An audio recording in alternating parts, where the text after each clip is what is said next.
Bapak Ibu, ini perang terhadap pesantren, kata guru saya, nggak main-main. Ini perang terhadap pesantren, fokus, serius, luar biasa, saudara. Maka kita umat Islam, khususnya para kiai, para santri, satu wajib untuk menjaga nama baik pesantren, saudara. Kalau ada media-media yang mencoba membangun citra buruk terhadap pesantren, lawan, jangan dibiarkan, saudara. Kalau mereka menunjukkan satu keburukan pesantren, kita tunjukkan 1000 kebaikan pesantren, saudara. Allahu Akbar, Allahu Akbar. Ada satu ormas namanya PWI, Perjuangan Wali Songo Indonesia, LS, Laskar Sabilillah.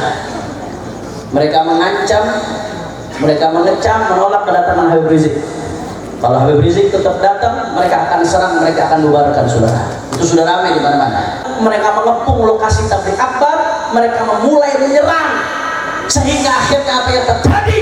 Laskar-laskar Front Pembela Islam, laskar-laskar daripada pemuda Ka'bah, dan laskar-laskar lainnya bersama umat, mereka bertahan menjaga supaya tabligh akbar jangan sampai diganggu, saudara.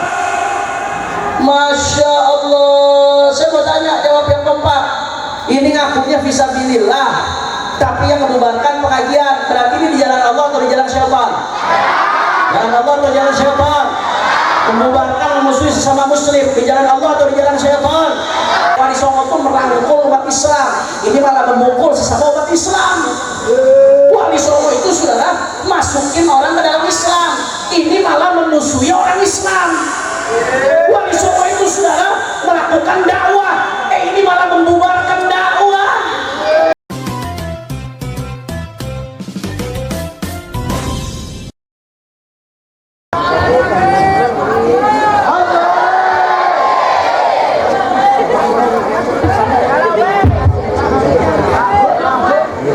Assalamualaikum warahmatullahi wabarakatuh.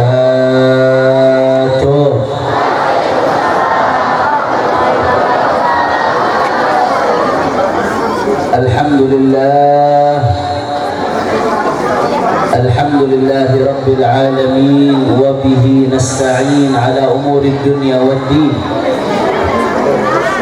Allahumma fasalli wa sallim wa barik wa karrim wa majid wa azim ala sayyidina wa habibina wa syafi'ina wa nuri qulubina Muhammad. الفاتح لما أغلق والخاتم لما سبق ناصر الحق بالحق والهادي إلى الصراط المستقيم وعلى آله وصحبه حق قدره ومقداره العظيم يا فتاه يا عليم. أما بعد. Para alim ulama, para asatid, para kiai, para ajengan, para sesepuh, para tokoh masyarakat, wabil khusus pimpinan Pondok Pesantren Darul Falah Al-Islami, sekaligus Ketua Tanfidi DPD FPI Jawa Barat, yaitu beliau Al-Muhtaram Wal-Mukarram Kiai Haji Wawan, beserta segenap keluarga besar Pondok Pesantren Darul Falah Al-Islami.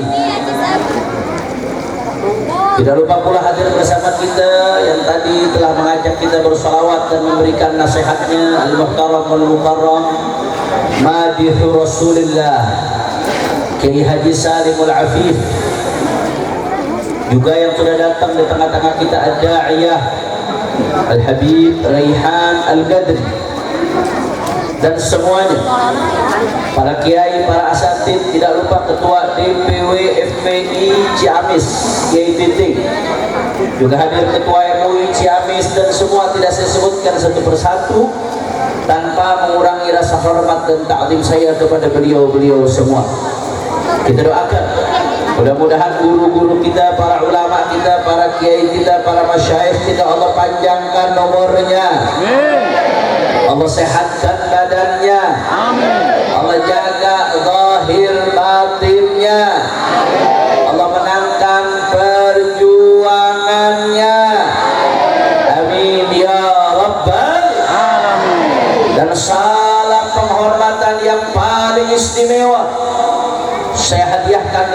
hadirin hadirat, muslimin muslimat, mukminin mukminat yang hadir pada malam hari ini, semua angkat tangannya, kita minta sama Allah. Mudah-mudahan tidaklah kita keluar dari tempat ini kecuali semua dosa kita diampuni oleh Allah. Amin. Yang sakit Allah angkat penyakitnya, Allah sehatkan badannya.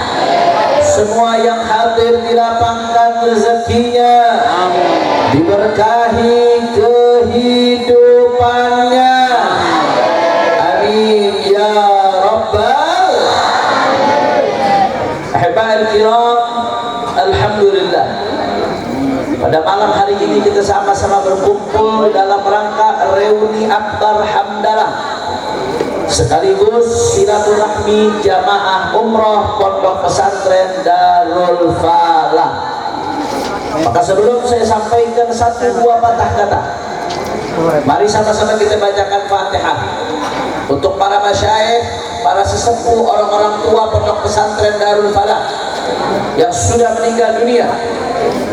Dan tidak lupa pula untuk sosok yang biasanya selalu mendampingi, membimbing kami kalau safari dakwah di Pariangan Timur, yaitu almarhum wa maghfurlah Syekhuna Kiai Haji Maksum Hasan Akang Cikole, yang saya berasa betul kehilangan beliau. Biasanya beliau selalu ada mensupport kami, mendukung kami, mendampingi kami, membimbing kami, dan juga segenap para masyayikh kita. Ala anna Allah yaghfir lahum wa yarhamhum wa ya'li darajatihim bil jannah wa yataghashshahum bir rahmah wal maghfirah wa bil khusus al-walid Abdurrahman wal Atta Syarif wa Mutibad bin Yahya. Allah yataghashshahum bir rahmah wal maghfirah wa ila hadratin Nabi sirril Fatihah.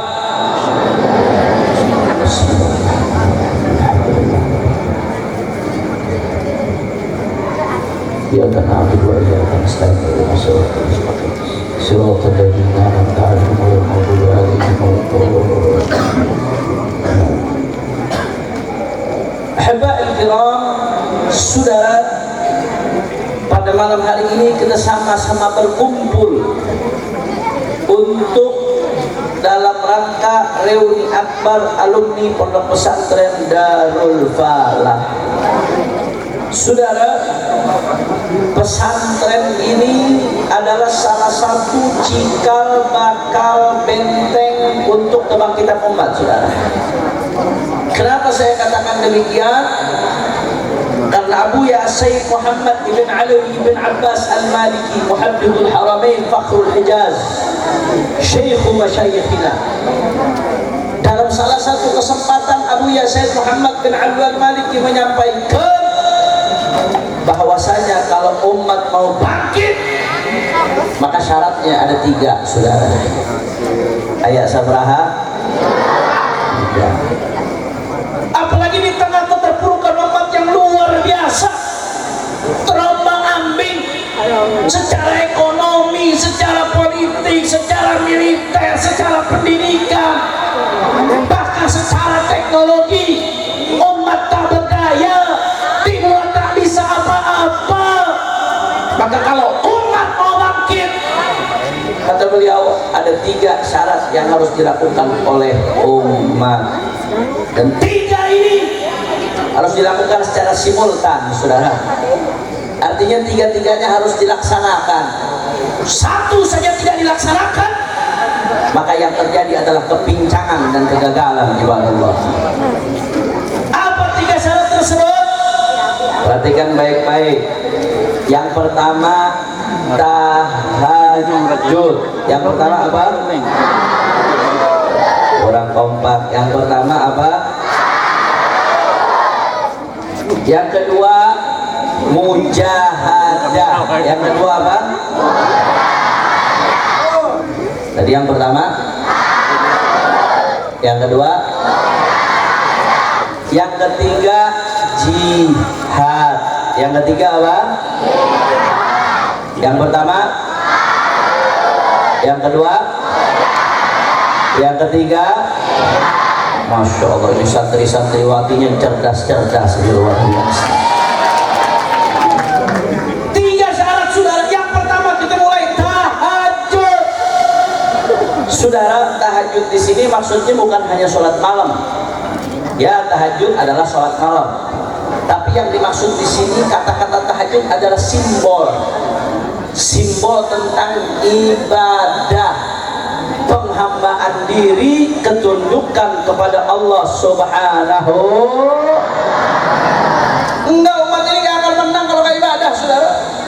Umat gak akan menang kalau hatinya gak betul-betul tunduk kepada Allah Subhanahu wa ta'ala dengan segala macam ketundukan, dengan zikirnya, sholatnya, puasanya, riyadhahnya, saudara, wiridnya, dengan segala macam ketundukan kepada Allah.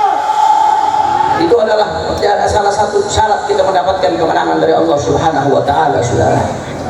Sebab yang namanya kemenangan umat Islam sejarah mencatat bukan karena jumlahnya yang banyak, bukan karena persenjataan yang canggih, bukan, saudara, karena strategi yang begitu hebat. Ya, itu semua penting, saya nggak nafikan.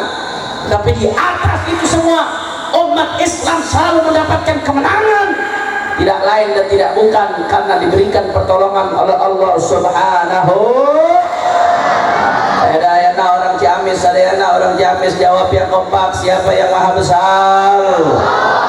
Orang kompak yang laki gak ada suaranya, siapa yang maha besar? Siapa yang maha kuat? Siapa yang maha perkasa? Siapa yang maha kuasa? Semua angkat tangannya Ciamis, takbir! Takbir! Takbir! Sallu ala nabi. Enggak, saudara, kalau hati kita gak terikat dengan Allah Ta'ala, gak bersambung dengan Allah, gak akan bisa kita menang. Karena kemenangan itu datangnya dari Allah Subhanahu wa ta'ala. Makanya di antara ibadah yang paling besar adalah imtithalul awamir wa ijtinabun nawahi. Patuh sama perintah Allah, menjauhi larangan Allah. Takwa min afdalil ibadat, termasuk bentuk ibadah yang paling luar biasa, paling dahsyat, saudara. Makanya dalam Al-Quran Allah mengatakan, walau anna ahlal qura amanu wattaqau lafatahna alaihim barakatim minas sama'i wal ardh. Kalau penduduk sebuah bumi, penduduk sebuah desa, penduduk sebuah negeri beriman, bertakwa kepada Allah, maka apa yang akan terjadi? Allah akan bukakan pintu keberkahan, berkah hasil buminya, berkah usahanya, berkah waktunya, berkah orangnya. Alhamdulillah. Syaratnya takwa. Enggak, kalau nggak takwa nggak bakal bisa. Sebagaimana ketakwaan membawa keberkahan, sebaliknya yang namanya maksiat bawa sial, yang namanya maksiat bikin datang musibah, yang namanya maksiat menjadi penyebab tertundanya pertolongan dari Allah Subhanahu. Oh, nggak main-main, saudara, itu maksiat, bawa sialnya nggak main-main. Di dalam sebuah hadis mauquf, perkataan sahabat. Kalau perkataan sahabat disebutnya mauquf, kalau perkataan tabi'in disebutnya maqtu, kalau perkataan Rasulullah disebutnya marfu'. Wa ma udhifa lin nabi wa ma udhifa lin nabi marfu'u. Kalau perkataan Nabi disebut hadis marfu'. Perkataan sahabat disebut hadis juga, tapi hadis mauquf. Dari Sayyidina Abu Hurairah, ada orang ngomong dari Sayyidina Abu Hurairah, wahai Abu Hurairah, innal 'asi la yadhuru ila nafsa. Wahai Abu Hurairah, itu sesungguhnya orang yang bermaksiat, yang mabuk, yang judi, yang zina, la yadhuru ila nafsa. Orang maksiat itu hanya membahayakan dirinya sendiri, dia nggak akan membahayakan orang lain. Bahasa gampangnya, biarin aja, nggak usah ribut kalau ada yang maksiat. Begitu dengar Abu Hurairah perkataan tersebut, apa kata Abu Hurairah radhiyallahu anhu? Innal hubara tamutu huzalan min khataya bani Adam. Kata siapa maksiat hanya membahayakan diri sendiri? Ya, kita setuju. Orang kalau maksiat faqad dzalama nafsah. Ini semua nih, kalau melakukan maksiat, main judi, narkoba, nonton porno, zina, pacaran, saudara. Kalau sudah maksiat, orang menzalimi dirinya sendiri, saudara. Kenapa menzalimi dirinya sendiri? Karena setiap satu maksiat kita lakukan, berarti kita satu langkah mendekat ke neraka, satu langkah lebih jauh dari surga. Na'udzubillah min Berarti kalau kita pengen menyeburkan diri kita sendiri ke neraka, berarti kita zalim atau tidak? Zalim terhadap diri sendiri, saudara. Tapi kezaliman itu nggak berhenti pada dirinya sendiri. Apa kata Abu Hurairah? Kalla innal hubara la tamutu huzalan min khataya bani Adam. Kata Sayyidina Abu Hurairah, ada burung namanya burung hubara. Burung hubara itu, saudara, di dalam kitab Hayatul Hayawan Al-Kubra, burung hubara itu adalah burung yang paling pintar nyari makan, saudara. Jadi kalau burung-burung lain atau binatang-binatang lain nggak dapat makan, burung hubara itu tetap dapat makan, saking pintarnya dia nyari makan. Tapi kata Abu Hurairah, innal hubara, yang namanya burung hubara, meskipun dia begitu pintar nyari makan, la tamutu huzalan min khataya bani Adam. Burung-burung hubara tersebut sampai mati dalam keadaan kurus, kelaparan. Kenapa? Gara-gara kena sial dosa yang dilakukan oleh manusia, saudara. Dosa dikerjakan manusia, tapi sampai burung ikut mendapatkan imbasnya, sampai nggak dapat makan, sial gara-gara dosa manusia. Na'udzubillah min. Jawab yang keempat, berarti dosa bawa sial atau tidak? Yang keempat, bawa sial atau tidak? Bawa sial atau tidak? Berarti mabuk bawa sial atau tidak? Judi bawa sial atau tidak? Pacaran bawa sial atau tidak? Mudah-mudahan yang pacaran malam ini putus semuanya. Tapi dapat jodoh semuanya. Yang putri dapat jodoh yang soleh, yang perempuan dapat, yang laki-laki dapat jodoh yang soleha. Amin ya rabbal. Wasiat, saudara. Jadi dampaknya kemaksiatan yang dilakukan manusia berdampak kepada kemakmuran masyarakat tanpa disadari, saudara. Bahkan dalam sebuah hadis Rasulullah SAW bersabda, "Ma mana'a qaumun az-zakah illa habasallahu anhumul matar." Kata Nabi SAW, kalau sebuah kaum nggak bayar zakat, maka apa yang terjadi? Allah Ta'ala cegah turunnya hujan di tengah-tengah mereka. Seringkali kekeringan, panceklik terjadi, kata Nabi, gara-gara ada sekelompok orang yang nggak bayar zakat. Nggak bayar zakat, bentuk maksiat. Makanya Pak Bu, kalau kita ngaji fikih, di bab fikih ada namanya sholatul istisqa. Sholat istisqa ini, saudara, kalau dalam keadaan kekeringan, sholat buat minta supaya diturunkan hujan sama Gusti Allah Subhanahu. Itu kalau di fikih disebutkan sebelum sholat istisqa, yang namanya imam, pemimpin di suatu tempat, dianjurkan untuk menghimbau keluarganya supaya taubat, istighfar, minta ampun sama Allah. Kalau dosanya berkaitan dengan hak-hak manusia, kembalikan itu hak-hak orang. Kenapa? Karena bawa wasiat. Bahkan disuruh puasa dulu, saudara, kalau sholat istisqa dianjurkan. Kenapa? Supaya mendapatkan ampunan dari Allah Subhanahu. Coba dibuka dulu supaya guru kita jalannya lancar. Mudah-mudahan Kisalimul Afif panjang umur, sehat walafiat. Masya Allah, dibuka dulu, dibuka. Nah, Allahumma shalli ala Muhammad.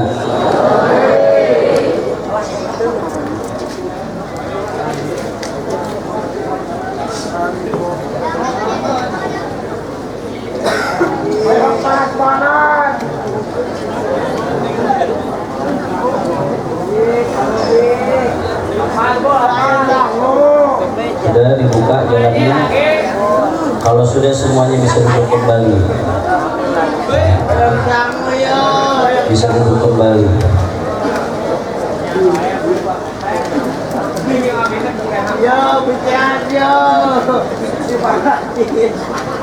Allahumma shalli ala Muhammad. Allahumma shalli ala Muhammad. Berarti maksiat bawa sial atau tidak? Bawa sial atau tidak? Makanya jangan maksiat.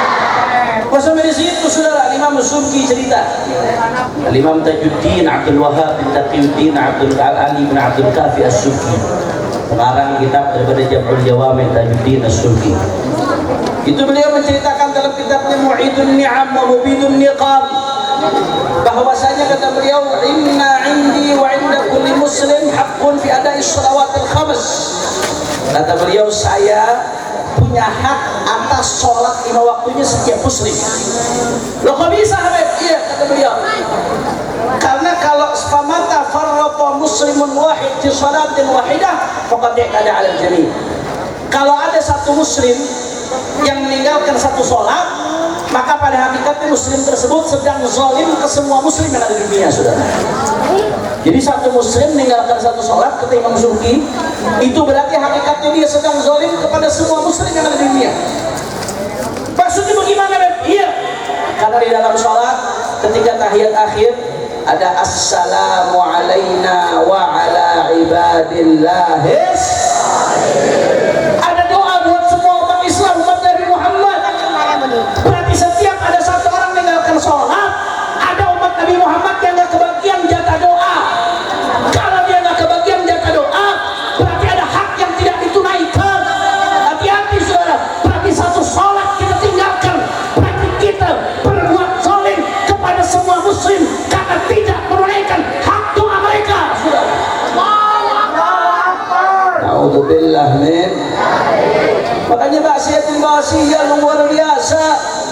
Makanya dulu zaman Khalifah pernah sebuah pasukan dikirim. Begitu pasukannya dikirim, saudara, tahu-tahu nggak menang-menang, padahal pertempurannya kecil. Begitu dicek, ternyata di tengah-tengah pasukan, ketika pasukan-pasukan main tahajud, ada sekelompok pasukan yang meninggalkan tahajud, saudara. Kata Khalifah, oh ini dia nih, ini pasukan yang lalai, yang hatinya nggak bersambung kepada Allah. Ini yang menyebabkan datangnya kekalahan. Ini yang menyebabkan tertundanya kemenangan. Karena kemenangan kita datangnya bukan dari manusia, bukan dari jumlah, bukan dari kecanggihan, tapi kemenangan kita datangnya dari Allah. Maka kalau kamu mau menang, sambungkan hatimu dengan Allah. Takbir, takbir. Maka saya mau tanya semuanya sebelum saya lanjutkan. Masyarakat Jambi, santri-santriwati semua siap bersatu? Kurang semangat, kurang kompak, siap bersatu? Siap jalankan perintah Allah? Siap jauhi larangan Allah? Siap untuk bersambung hati kita dengan Allah? Siap selalu istiqamah jalankan zikir kepada Allah? Semua angkat tangannya, takbir, takbir. Sallu ala Nabi. Jadi itu yang pertama. Syarat pertama kalau kita mau menang harus tahajud. Artinya tahajud, kita ibadah, hati bersambung kepada Gusti Allah Subhanahu. Jalankan perintah Allah, jauhi larangan Allah, sehingga datang pertolongan dari Allah Subhanahu. Yang kedua, saudara, kata Abu Yazid Muhammad bin Abdul Maliki, kalau umat mau menang, yang kedua harus mujahadah. Yang kedua apa? Apa artinya mujahadah, Habib? Maksud di sini ay mujahadah fi talabil ilm. Bersungguh-sungguh nuntut ilmu. Nah, umat gak akan menang, saudara. Kalau keilmuan di tengah-tengah kita lemah, umat gak bakal menang. Dan ini pernah terjadi dalam sejarah. Dulu di tahun 400-an Hijriah sampai 500-an Hijriah, saudara, itu yang namanya Masjidil Aqsa pernah dikuasai sama pasukan tentara salib, saudara. Saat itu umat Islam gak berdaya, ulama-ulama terpecah belah, Islam pecah jadi negara-negara kecil saat itu, saudara, sehingga tentara salib bisa menguasai Masjidil Aqsa seperti yang terjadi sekarang di Israel. Mudah-mudahan saudara-saudara kita di Palestina diberikan kemenangan oleh Allah Subhanahu wa taala. Mudah-mudahan Israel segera hancur. Amin ya rabbal. Singkat cerita, sampai akhir-akhir tahun 500-an Hijriah. Begitu di akhir-akhir tahun 500-an Hijriah, Anda tahu apa yang terjadi, saudara? Ada seorang panglima yang luar biasa hebat. Namanya adalah Salahuddin Al-Ayyubi, saudara. Dipimpin itu pasukan dengan gagahnya, dengan kokohnya, dengan kompaknya. Salahuddin maju, saudara, bertempur dengan tentara salib. Akhirnya mereka diberikan kemenangan dan Masjidil Aqsa berhasil kembali direbut. Allahu Akbar. Pertanyaannya, bagaimana Salahuddin bisa menang? Setelah sekian lama umat Islam nggak berdaya menghadapi tentara Salib, kok tahu-tahu Salahuddin bersama pasukannya bisa menang.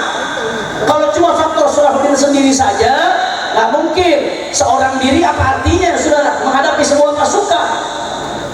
Tentunya di sini bukan hanya faktor Salahuddin, tapi Salahuddin bisa menang karena di belakangnya ada pasukan yang hebat, generasi emas, Jinu Salahuddin, pasukan yang kokoh, yang tangguh, yang bersatu, saudara, yang tidak terpecah belah. Ini yang menyebabkan Salahuddin menang, karena ada pasukan hebat di belakangnya yang taat pada pimpinan, yang tidak mundur dalam berjuang, saudara. Tapi timbul pertanyaan lagi, kaifa yadhharu Jinu Salahuddin, bagaimana bisa muncul generasi seperti generasi Salahuddin? Karena generasi Salahuddin, saudara, nggak ujuk-ujuk muncul begitu saja. Dia tak muncul dari dalam tanah. Generasi Salahuddin nggak turun dari langit, saudara. Maka pertanyaannya, kaifa dhahara Jinu Salahuddin, bagaimana generasi Salahuddin bisa muncul? Wa kaifa adatul Qudus, bagaimana mereka bisa merebut kembali Masjidil Aqsa? Ada seorang ulama namanya Dr. Majid Ursan Kailani. Dia tulis kitab judulnya Kaifa Yadhharu Jinu Salahuddin. Kalau yang bahas tentang kejadian perang salib udah banyak, tapi yang bahas meneliti bagaimana bisa muncul generasi Salahuddin, beliau yang melakukan penelitian itu, saudara. Ternyata begitu diteliti, generasi Salahuddin bisa muncul bukan secara instan, bukan begitu saja, tapi melalui proses panjang jasa para ulama dalam mendidik umat, saudara. Dan ternyata begitu diteliti, diselidiki, saudara, di antara sekian banyak ulama, yang paling besar jasanya di dalam melahirkan generasi Salahuddin adalah Imam Hujjatul Islam Abi Hamid Muhammad bin Muhammad Al-Ghazali At-Tusi, saudara. Jadi ada peran Imam Ghazali. Imam Ghazali lahir tahun 450 Hijriah, wafat tahun 505 Hijriah. Imam Ghazali, saudara, setelah sekian tahun melakukan pengembaraan, kemudian beliau khalwat. Beliau masuk untuk, saudara, merenung secara mendalam bagaimana permasalahan umat untuk merumuskan daripada obatnya. Setelah beliau keluar dari khalwatnya, dikaranglah kitab yang namanya Ihya Ulumuddin. Luar biasa di dalamnya, saudara. Ada solusi dari berbagai permasalahan umat, dihidupkan kembali itu ilmu agama, saudara. Imam Ghazali ajarkan kitab ini. Beliau Imam Ghazali buka pesantren. Bukan hanya buka pesantren, beliau juga ajarkan murid-muridnya. Diajarkan di berbagai tempat, saudara, ilmu-ilmunya Imam Ghazali, saudara. Sehingga Imam Ghazali punya murid, muridnya punya murid, namanya Ibnu Asakir. Ibnu Asakir adalah guru dari Salahuddin Al-Ayyubi, guru dari Nuruddin Zanki. Artinya apa? Nuruddin Zanki, Salahuddin Al-Ayyubi, murid daripada Ibnu Asakir. Ibnu Asakir, murid dari murid Imam Ghazali. Salahuddin Al-Ayyubi dan Nuruddin Zanki adalah barakah min barakatil Ghazali, salah satu keberkahan ilmunya Al-Ghazali, saudara. Takbir. Artinya apa? Ternyata umat itu bisa menang karena ilmu agama dihidupkan kembali. Makanya kalau umat ilmu nggak dihidupkan, jangan mimpi umat ini bisa bangkit, saudara. Jangan mimpi umat yang bodoh, yang nggak ngerti syariat nabinya bisa bangkit kalau nggak hidupkan ilmu agama. Kata Imam Ghazali dalam Ihya, yang namanya ilmu itu ada dua, ada fardu ain, ada fardu kifayah. Ilmu yang wajib, saudara, ilmu yang mahmud.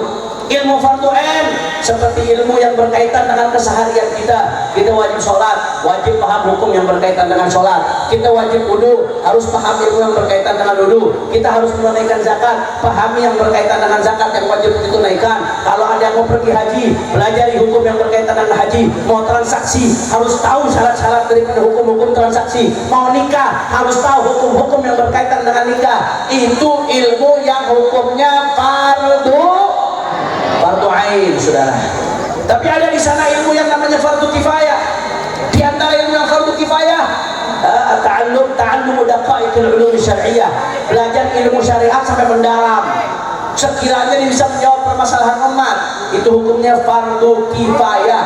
Di dalam satu wilayah harus ada yang alim muhakkik dalam ilmu fikih, menjadi rujukan dalam masalah fikih. Alim muhakkik dalam ilmu akidah, menjadi rujukan dalam masalah akidah. Alim muhakkik dalam berbagai disiplin ilmu. Harus ada fardu kifayah. Termasuk fardu kifayah apa? Ilmu-ilmu yang berkaitan dengan kemaslahatan banyak orang. Makanya Imam Ghazali mengatakan ilmu kedokteran itu fardu kifayah sudah hukumnya. Karena kalau satu wilayah nggak ada dokter sama sekali, repot atau tidak? Repot. Kata Imam Ghazali, ilmu kedokteran hukumnya fardu kifayah. Dalam satu wilayah kalau sama sekali nggak ada yang belajar ilmu kedokteran, dosa itu yang tahu semuanya saudara. Termasuk ilmu yang fardu kifayah apa? Ilmu yang berkaitan dengan industri untuk bisa menghasilkan kebutuhan orang banyak, fardu kifayah. Dan berbagai macam disiplin keilmuan lainnya. Termasuk sekarang perang saudara-saudara kita di Gaza. Kalau umat Islam nggak ada yang bikin senjata, nggak ada yang mampu membuat senjata canggih untuk melawan musuh-musuh Allah, dosa saudara. Itu termasuk fardu kifayah. Termasuk belajar ilmu teknologi, fardu kifayah. Kalau umatnya nggak suka ilmu, nggak belajar ilmu, baik yang fardu ain atau fardu kifayah, bagaimana umat mau bangkit saudara? Betul, betul. Hanya salah satu kebangkitan umat harus dengan ilmu. Apalagi zaman sekarang, masya Allah, luar biasa saudara. Kita di zaman fitnah yang dikatakan oleh Nabi Sallallahu Alaihi Wasallam, badiru bil amal, kita fitnahan kaqita'il lailil mudlim, yusbihu ar-rajulu mu'minan wa yumsi kafiran, yumsi mu'minan wa yusbihu kafiran. Kata Nabi, segeralah beramal sebelum nanti fitnah gelapnya seperti potongan-potongan kegelapan di malam hari saudara. Malam hari kalau nggak ada lampu, orang nggak tahu ada apa di kanannya, ada apa di kirinya, apakah ada lubang di depannya atau tidak. Itu kalau gelap sudah gulita luar biasa seperti itu. Nabi gambarkan keadaan akhir zaman seperti itu sudah, gelap gulita, orang udah nggak tahu yang mana halal haram, hak batil, benar salah. Kata Nabi Sallallahu Alaihi Wasallam, yusbihu ar-rajulu mu'minan wa yumsi kafiran. Paginya masih mukmin, sorenya sudah kafir. Yumsi mu'minan wa yusbihu kafiran. Sorenya masih mukmin, paginya sudah kafir. Na'udzubillah min. Dan ini terjadi. Berapa banyak orang pagi imannya masih kuat, siangnya lihat video yang menggoyah keimanan, sorenya udah berubah hatinya saudara. Terjadi zaman sekarang. Apa yang terjadi saudara? Kata Nabi Sallallahu Alaihi Wasallam, ketika zaman itu datang, la yajidu fiha illa man ahyallahu qalbahu bil ilm. Tidak akan selamat kecuali orang-orang yang Allah hidupkan hatinya dengan cahaya ilmu. Makanya beruntung, bersyukur orang-orang tua murid, beruntung, bersyukur wali-wali santri, para santri-santriwati, beruntung, bersyukur dipilih oleh Allah untuk mondok belajar ilmunya Nabi Muhammad. Karena ini adalah cikal bakal kebangkitan umat. Man yuridillahu bihi khairan yufaqihuhu fid-din. Kalau Allah inginkan kebaikan untuk seseorang, Allah bikin dia paham ilmu agama.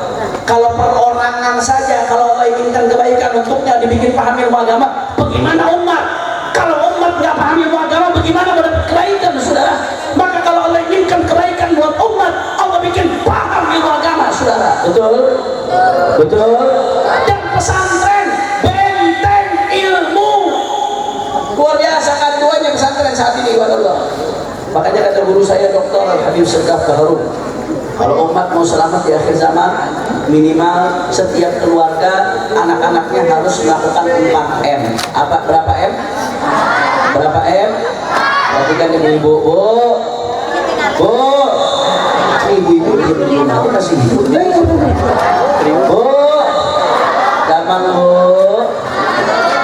Mudah-mudahan ibu-ibu yang khusyuk dengarkan ilmu panjang umur, sehat walafiat.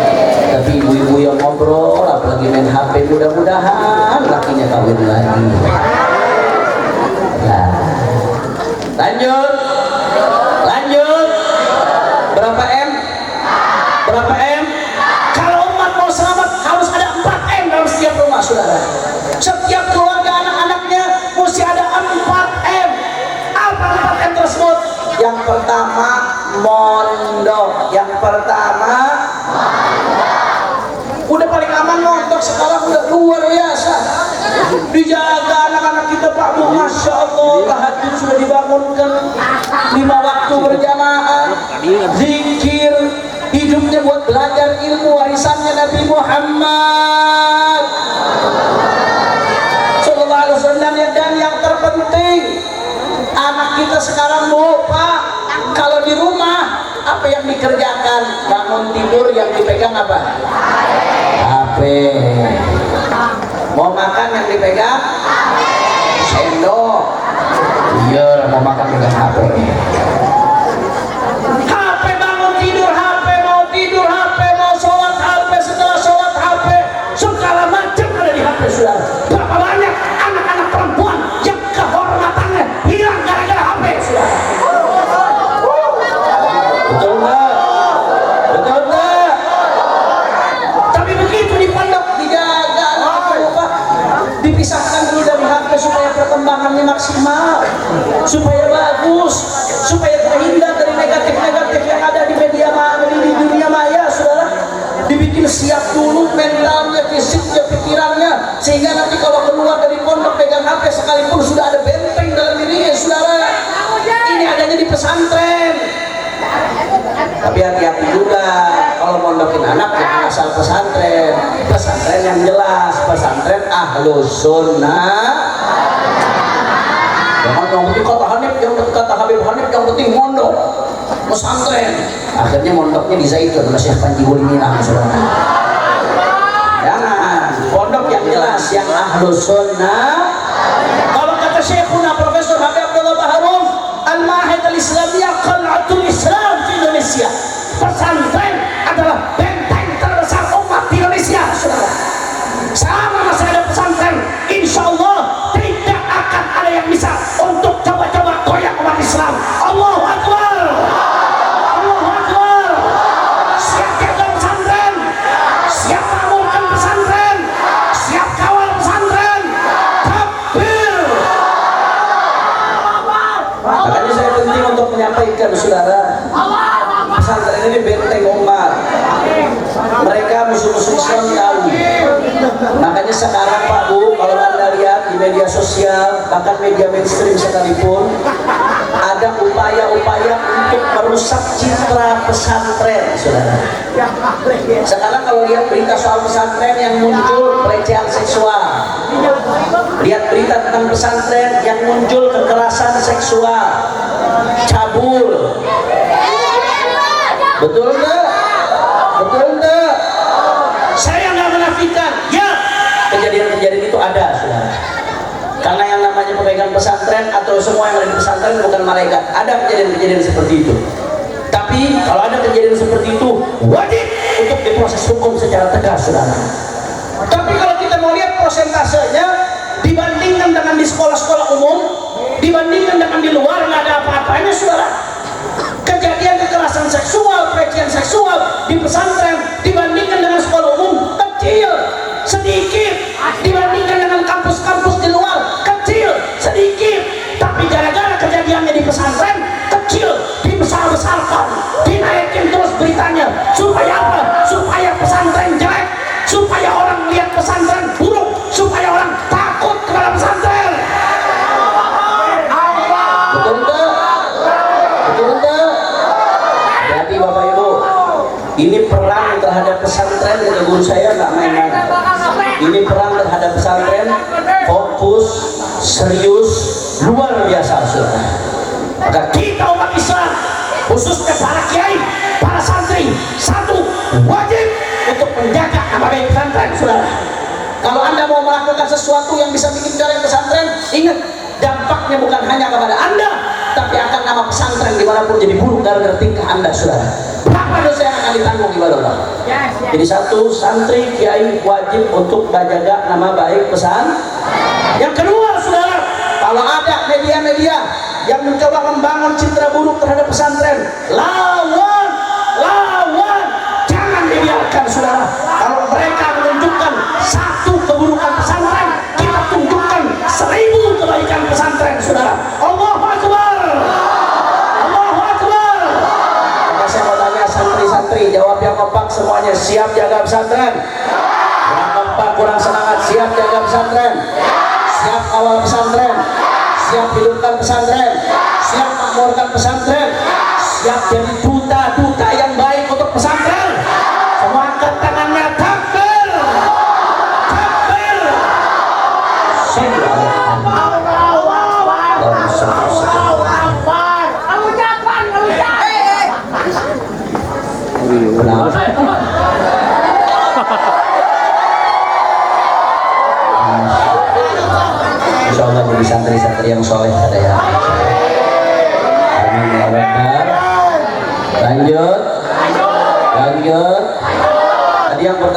rumah harus sedekah 1 M. M yang pertama apa? M yang kedua, Habib, anak saya nggak mau mondok, udah kadung, udah terlanjur, ya udah nggak apa-apa, masukin madrasah. Yang kedua apa? Seenggaknya dia paham ilmu agama, bisa ngaji. Biar besok kalau ibu bapak mati ada yang ngirimkan bacaan pahala, Pak Bu, supaya ibu-ibu nggak dituntut gara-gara nggak memberikan pendidikan agama untuk anak-anaknya. Banyak madrasah kita yang bagus-bagus, saudara. Madrasah kita yang unggulan, yang berprestasi banyak. Kenapa sebagian orang begitu anti dengan madrasah? Gengsi. Yang kedua, madrasah, saudara. Alhamdulillah, saya alumni madrasah dan saya juga alumni pondok pesantren. Saya bangga jadi alumni madrasah dan saya bangga jadi santri alumni pondok pesantren, saudara. Alhamdulillah. Itu M yang kedua. M yang ketiga, kalau nggak bisa madrasah udah kadung, sekolah di tempat umum, ya udah nggak apa-apa. Minimal yang ketiga mengaji. Yang ketiga apa? Silahkan sekolah di luar di tempat umum, ambil ilmu-ilmu umum bagus, tapi jangan lupa sisihkan untuk anak anda belajar ngaji, belajar baca Quran, belajar cara wudhu yang benar, cara sholat yang benar, cara ibadah yang benar, cara beradab berakhlak yang benar. Karena cuma dengan itu anak anda bisa selamat dunia akhirat. Jadi M yang ketiga apa? Mengaji. M yang keempat. Sebelum saya lanjut yang keempat, tadi M yang pertama apa? M yang kedua, M yang ketiga. Kalau nggak bisa M yang ketiga, minimal M yang keempat. Apa M yang keempat? Majelis. M yang keempat? Cari majelis-majelis dekat, banyak kiai-kiai punya majelis, habaib-habaib punya majelis, dalamnya ngajar fikih, ngajar hal haram, ngajar akidah, ngajar tauhid, saudara. Masa nggak ada waktu? Giliran buat nongkrong, waktu ada. Giliran buat main HP, waktu ada. Giliran buat jalan-jalan, waktu ada. Giliran buat majelis, waktu nggak ada.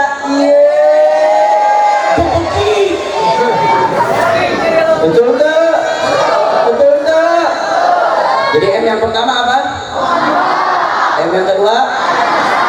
M yang ketiga? M yang keempat? Majelis, saudara. Kalau mondok nggak bisa, madrasah nggak bisa, mengaji nggak bisa, majelis nggak bisa, maka M yang kelima modal rahasia. Jelas? Jelas? Jangan mimpi umat bangkit Kecuali kalau dihidupkan ilmunya baginda Nabi besar Muhammad.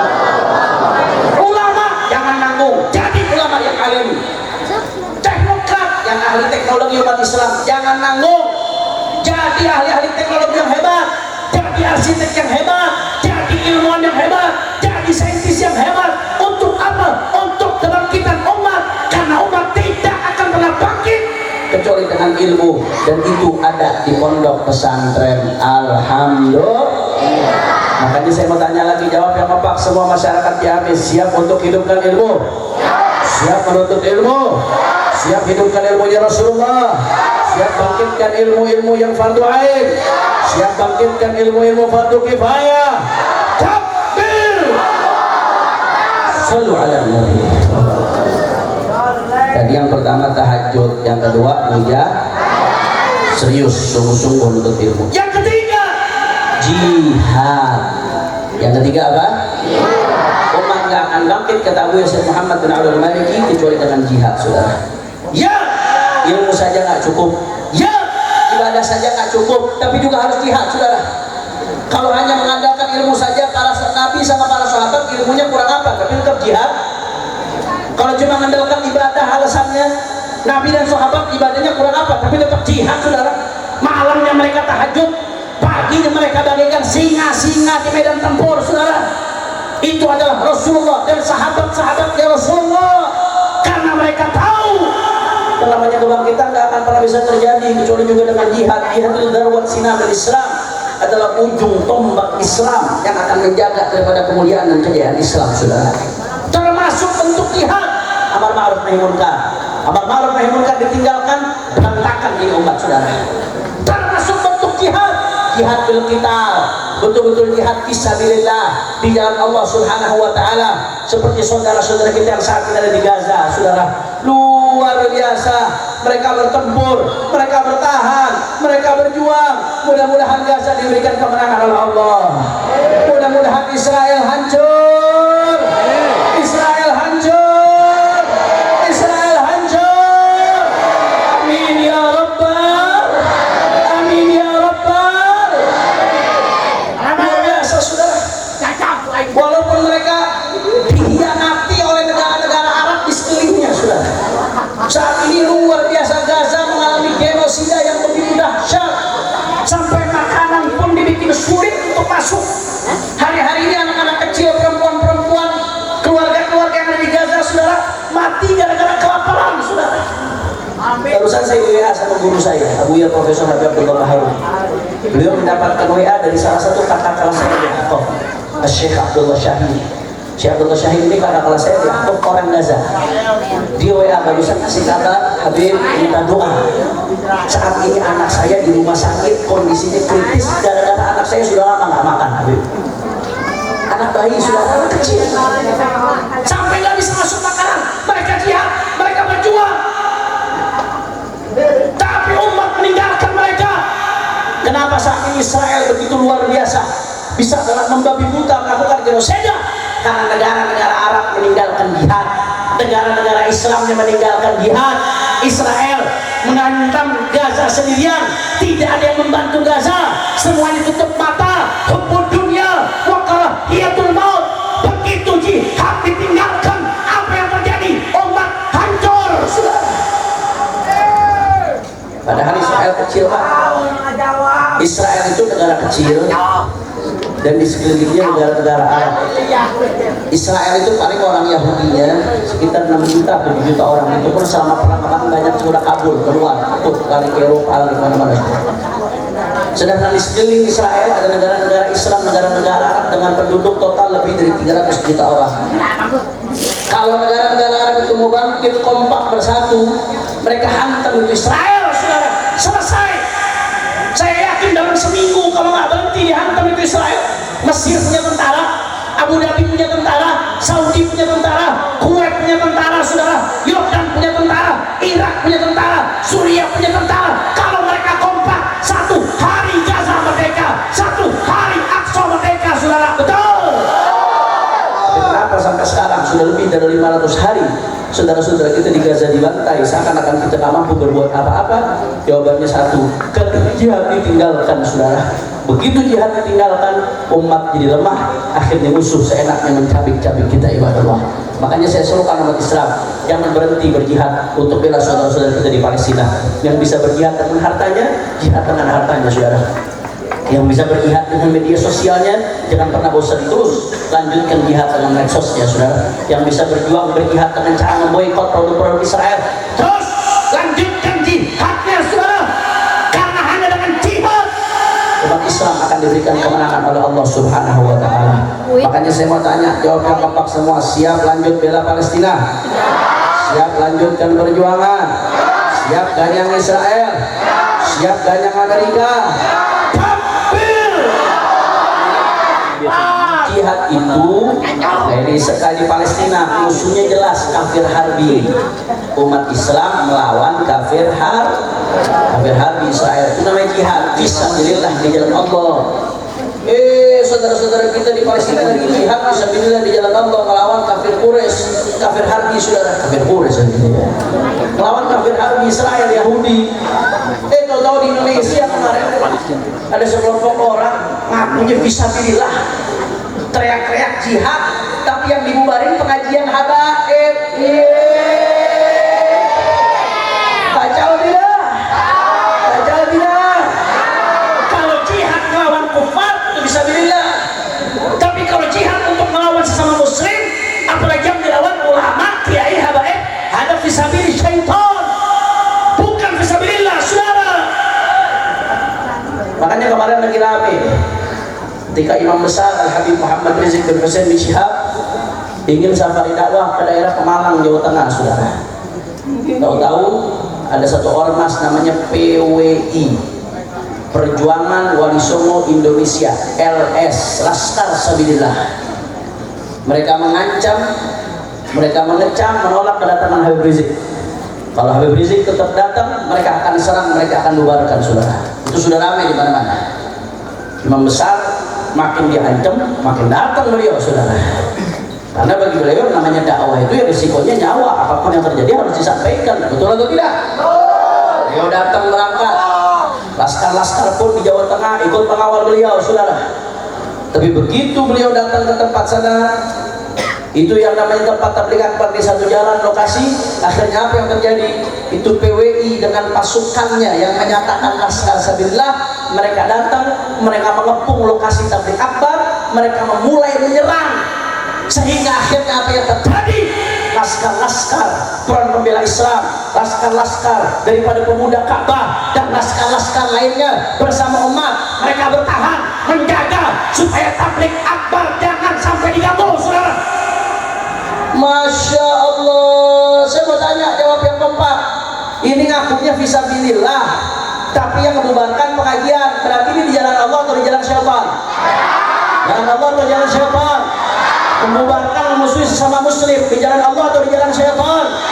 Di jalan Allah atau di jalan syaitan? Maunya apa sih? Udah gitu mengatasnamakan Wali Songo. Kita ini umat Islam di Indonesia takdim sama Wali Songo, cinta sama Wali Songo. Wali Songo jasanya besar, sejarah mencatat luar biasa perjuangan Wali Songo. Tapi mereka mengatasnamakan Wali Songo, padahal faktanya Wali Songo itu merangkul umat Islam, ini malah memukul sesama umat Islam. Wali Songo itu, saudara, masukin orang ke dalam Islam, ini malah memusuhi orang Islam. Wali Songo itu, saudara, melakukan dakwah, ini malah membubarkan dakwah.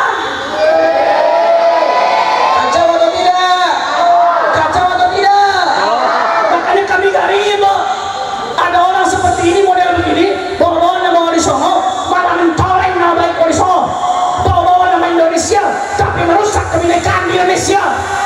Saudara, kami umat Islam, kami dari Front Muslim Islam, kami santri-santrinya yang besar Habib Rizik, kami gak mau perang sama muslim, saudara. Bagi kami sesama muslim darahnya haram ditumpahkan. Al muslim akhul muslim, sesama muslim, saudara. Idza taqal muslimani bisayfayhima fal qatil wal maqtul finnar. Kalau muslim sama muslim duel, sama-sama ngangkat pedang, sengaja duel, kata Nabi, yang dibunuh dan yang terbunuh dua-duanya di neraka. Na'udzubillah min. Bagi kami umat Islam haram untuk perang sama muslim, saudara. Tapi kalau kami sedang berdakwah, kami sedang majlis, kami sedang berjuang, tiba-tiba ada yang nyerang, ada yang datang, ada yang ganggu, ada yang mengancam kami, haram bagi kami untuk mundur, wajib bagi kami untuk jaga perjuangan, saudara. Takbir, takbir, takbir. Nah, ini saya mau tanya, jawab yang tepat. Kira-kira kalau besok ada yang mau coba-coba bubarkan pengajian lagi, diamkan atau lawan? Orang kompak, diamkan atau lawan? Hari besok ada yang coba-coba, siapapun dari ormas manapun mau mengadu domba antara habaib dengan kiai, diamkan atau lawan? Kalau besok-besok ada yang mau coba-coba nyerang tabligh akbar para habaib dan kiai, diamkan atau lawan? Diamkan atau lawan? Siap jaga kedamaian, siap jaga ketertiban, siap jaga pengajian, siap jaga majelis-majelis taklim. Takbir, takbir, takbir. Sallu ala nabi. Makanya, saudara, saya ingin membacakan sikap. Saya ingin membacakan sikap dari DPP FPI, saudara. Kebetulan guru kita Allahumma shalli ala Muhammad.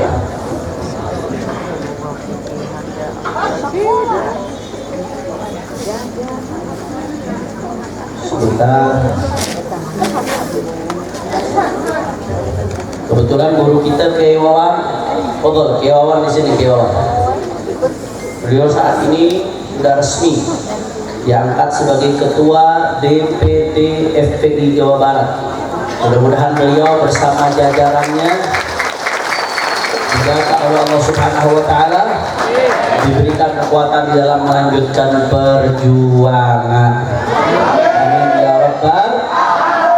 Maka saya pengen bacakan sikap dan kronologi tentang apa yang terjadi, karena media sebagian ada yang keliru di dalam memberitakan. Saya nggak tahu apakah memang sengaja keliru atau menggiring opini atau tidak sengaja. Seolah-olah digambarkan bentrokan, padahal yang terjadi bukan bentrokan, saudara. Yang terjadi imam besar lagi tabligh akbar dijaga oleh laskar, tempat tabligh akbarnya diserang. Berarti itu bentrokan atau diserang? Beda atau sama? Beda, saudara. Ini ada aktor-aktor intelektual di balik ini. Kita minta supaya aktor intelektualnya ditangkap, saudara. Maka kita pengen sama-sama bacakan. Dengarkan baik-baik. Pernyataan sikap Dewan Pimpinan Pusat Front Persaudaraan Islam tentang penyerangan oleh gerombolan PWILS terhadap pengajian di Pemalang yang dihadiri Imam Besar Habib Rizik Syihab. Bismillahirrahmanirrahim. Assalamualaikum warahmatullahi wabarakatuh. Sehubungan dengan kejadian penyerangan yang dilakukan gerombolan PWILS kepada masyarakat yang menghadiri acara keagamaan berupa tabligh akbar yang dihadiri oleh Imam Besar Habib Rizik Syihab pada hari Rabu malam 23 Juli 2025 sekitar jam 22 WIB dengan membawa kayu, pentungan, bebatuan dan senjata tajam. Kami bisa buktikan bahwasanya mereka datang membawa senjata tajam dan laskar-laskar kami sebagian menjadi korban kena sambetan senjata tajam mereka, saudara. Mereka bawa senjata tajam yang akhirnya menyebabkan sekitar 7 warga terluka dan sangat membahayakan ribuan jamaah, terutama ibu-ibu dan anak-anak yang hadir pada acara tabligh akbar tersebut.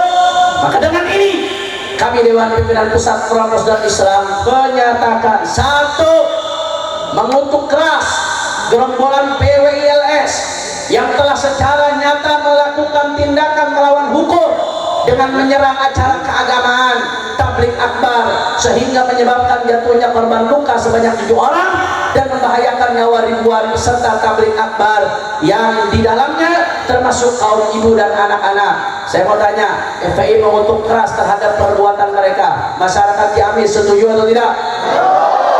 Dengan kutukan ini setuju atau tidak?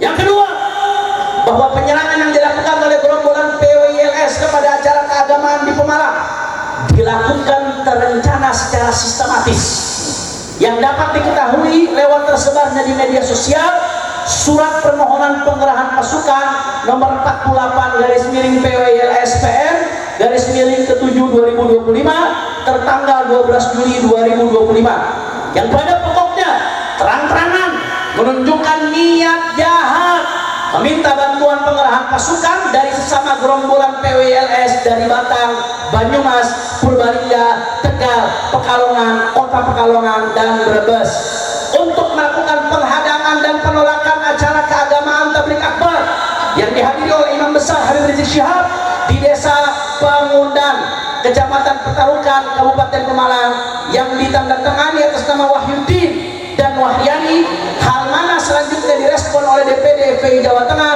untuk bersiap siaga mengawal acara keagamaan tabligh akbar atas segala kemungkinan terburuk termasuk keadaan darurat yang menyebabkan harus dilakukannya pembelaan terpaksa menurut hukum sebagaimana dimaksudkan pasal 49 KUHP. Jauh-jauh hari mereka udah bikin surat. Isi suratnya minta untuk mengerahkan pasukan dari berbagai kota untuk menghadang daripada imam besar dan menggagalkan acaranya. Saya mau tanya, berarti yang mereka lakukan sengaja atau tidak? Terencana atau tidak? Berarti jahat atau tidak? Berarti ini bentrokan atau penyerangan? Bentrokan atau penyerangan? Insiden atau sengaja? Insiden atau sengaja? Sengaja, saudara. Ada kesengajaan memang, saudara.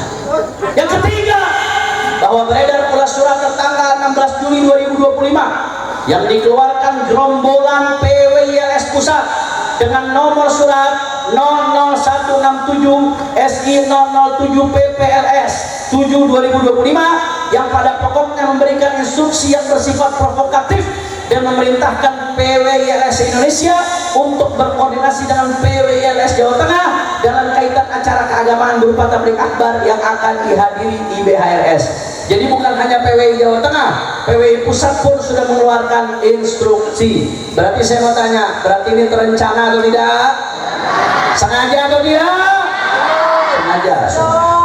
Yang keempat, bahwa penyerangan yang dilakukan oleh gerombolan PWRS pada acara keagamaan di Desa Pengundan, Kecamatan Petarukan, Pemalang pada tanggal 23 Juli 2025 adalah penyerangan yang telah terencana serta dilakukan secara terstruktur dan sistematis sehingga menyebabkan jatuhnya korban luka-luka dan menyebabkan membahayakan nyawa warga sekitar, yang oleh karenanya dilakukan pembelaan terpaksa sebagaimana dimaksud pasal 49 KUHP oleh warga masyarakat bersama para laskar yang menghadiri acara keagamaan tersebut.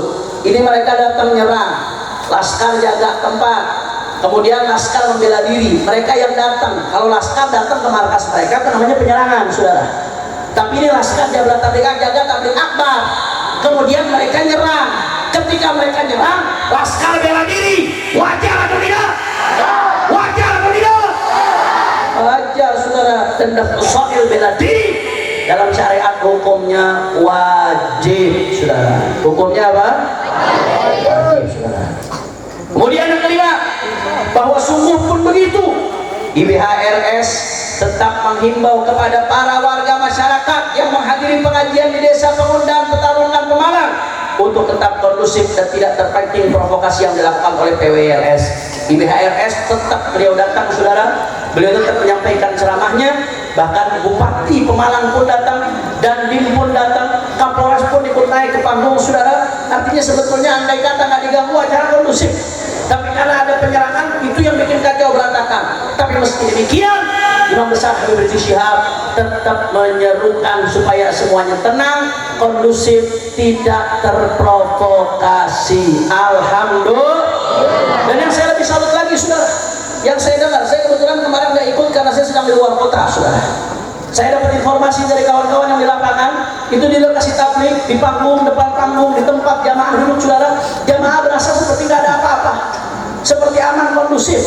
Padahal di PWI nyerang dari berbagai sisi, saudara, lempung dari berbagai sisi.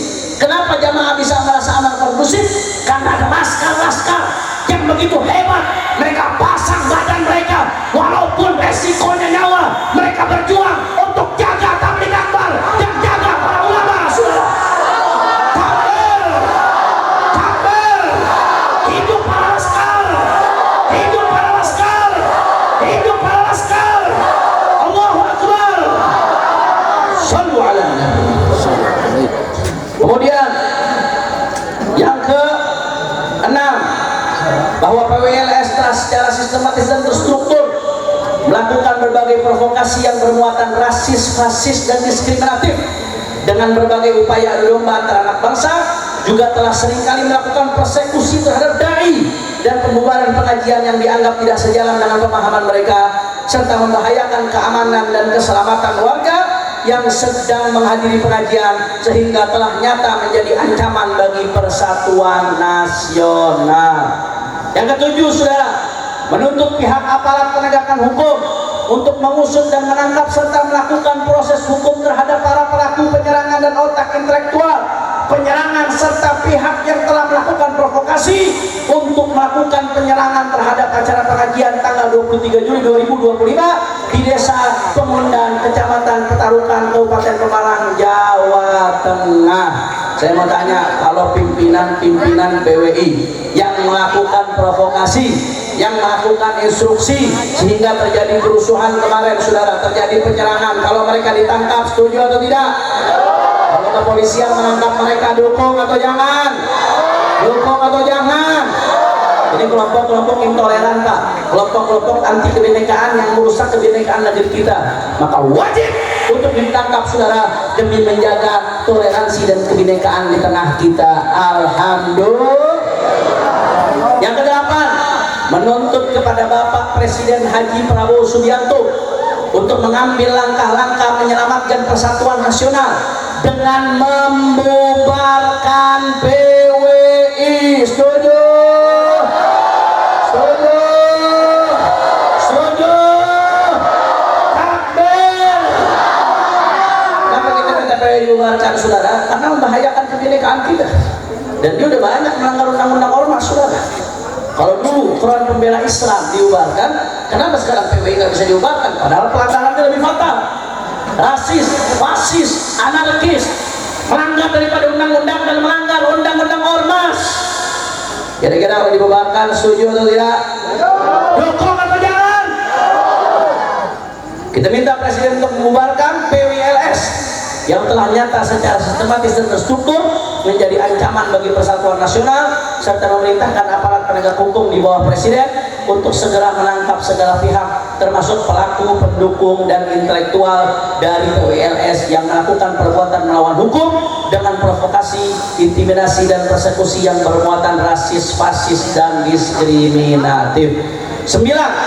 Menuntut Bapak Presiden Haji Prabowo Subianto untuk mencopot dan sesuai kewenangannya memberikan hukuman terhadap oknum aparat pemerintahan, baik dari aparatur sipil, militer, polisi maupun intelijen yang ikut mendukung tindakan-tindakan jahat dari PWLS. Karena kalau nggak ada yang nge-backing, PWI nggak bakal seberani itu, saudara.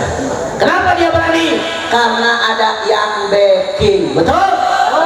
Dari aparat. Makanya kita minta kepada Presiden, ini berarti yang backing menjadi ancaman juga buat persatuan nasional. Kita minta supaya mereka dipecat, dicopot dari jabatannya, saudara. Setuju? Setuju? Kemudian, saudara, yang ke-10, menyerukan kepada segenap umat Islam khususnya dan bangsa Indonesia pada umumnya untuk bersatu padu menolak PWLS yang telah nyata menjadi ancaman bagi persatuan nasional, yang mengingatkan kita dengan modus operandi yang dilakukan oleh gerakan PKI di tahun 1948 dan 65, di mana kerap menyerang para ulama dan pengajiannya, baik dari kiainya maupun habaibnya serta kalangan santri dan umat Islam secara umum. Saya mau tanya, dulu tahun 48 dan tahun 65 yang memusuhi ulama siapa? Orang kompak yang memusuhi ulama siapa? Yang menjadi ancaman buat majelis-majelis siapa? Yang memusuhi habaib siapa? Yang memusuhi pesantren siapa? Jadi kalau sekarang ada orang, ada kelompok suka bubarkan pengajian, berarti mirip dengan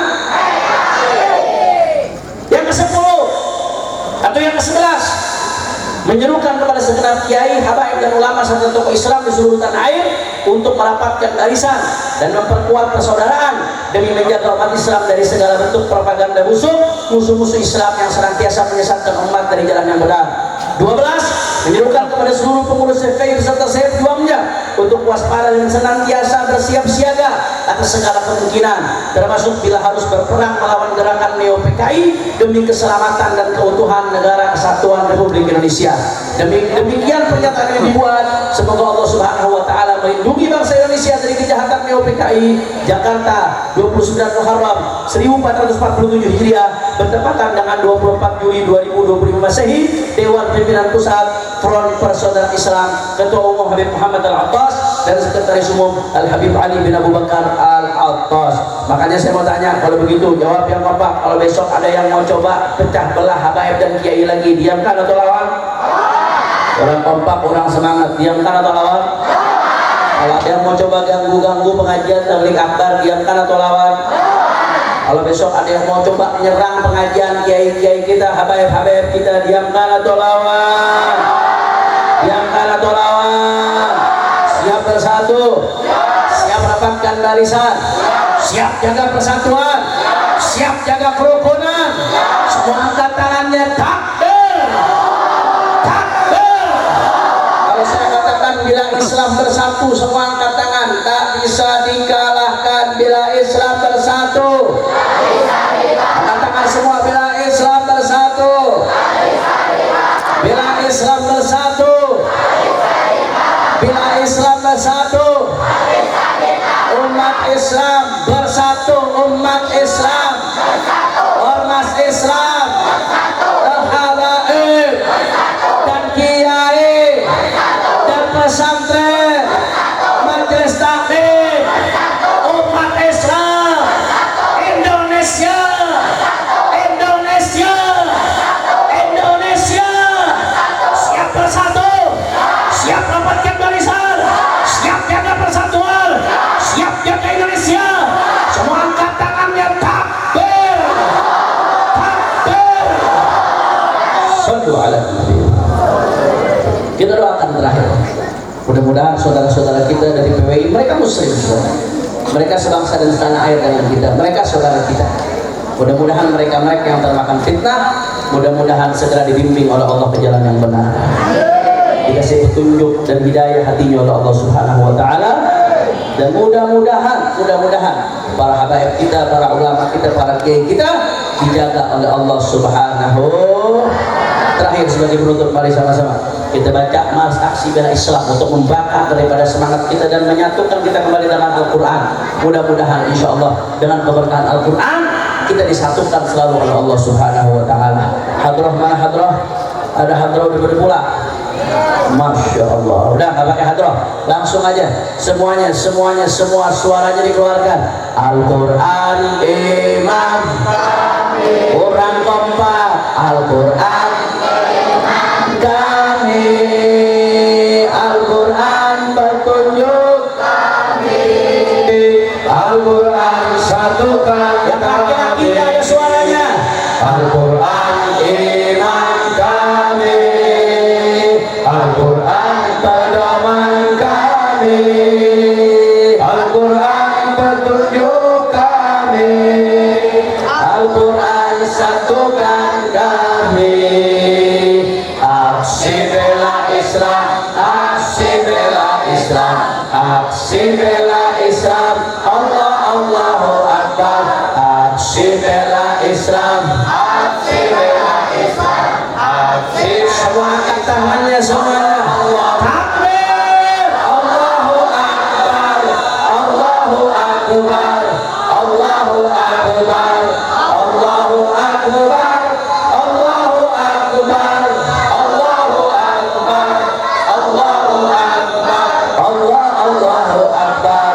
Al-Quran imam kami, Al-Quran pedoman kami, Al-Quran petunjuk kami, Al-Quran satukan kami, Al-Quran imam kami. Sadayana Al-Quran pedoman kami, Al-Quran petunjuk kami, Al-Quran satukan kami. Aksi bela Islam, aksi bela Islam, aksi bela Islam, Allah Allahu Akbar. Aksi bela Islam, aksi bela Islam, aksi bela Islam. Semua angkat tangannya. Takbir, Allahu Akbar, Allahu Akbar, Allahu Akbar, Allahu Akbar, Allahu Akbar, Allahu Akbar, Allah. Sekali lagi. Al-Quran imam kami, kurang kompak. Al-Quran pedoman kami, Al-Quran petunjuk kami, Al-Quran satukan kami, Al-Quran imam kami, Al-Quran pedoman kami, Al-Quran petunjuk kami, Al-Quran satukan kami. Semuanya. Aksi bela Islam, aksi bela Islam, aksi bela Islam, Allah Allahu Akbar. Aksi bela Islam, aksi bela Islam, aksi bela Islam. Semua angkat tangannya. Takbir, semua. Allahu Akbar. Terakhir. Allahu Akbar, Allahu Akbar, Allahu Akbar, Allahu Akbar, Allahu Akbar, Allahu Akbar. Takbir, takbir, takbir. Sallu ala Nabi. Jadi tadi kesimpulannya, kalau umat mau bangkit harus tahajud, mujahadah dan jihad. Dan alhamdulillah tiga-tiganya diajarkan di pesantren ini. Alhamdulillah. Kita baca Fatihah terakhir. Mudah-mudahan pesantren Darul Falah Islami, mudah-mudahan pengasuhnya, guru-gurunya, santri-santriwatinya, semua yang donaturnya, yang perhatian kepada pesantren ini, mudah-mudahan semuanya Allah kasih panjang umur, sehat walafiat. Santrinya, alumninya dapat ilmu yang bermanfaat. Insya Allah pesantren-pesantren Darul Falah dan pesantren-pesantren lainnya di Ciamis, mudah-mudahan terus jadi benteng Ahlus Sunnah wal Jamaah, terus jadi benteng untuk umat Islam, terus jadi benteng untuk Indonesia. Amin ya rabbal, amin ya rabbal, amin ya rabbal. Ala hadiniya wa likulli niyah salihah wa ila rabbil walidina wa walidikum wa yataghashahum birrahman maghfirah. Sirul Fatihah.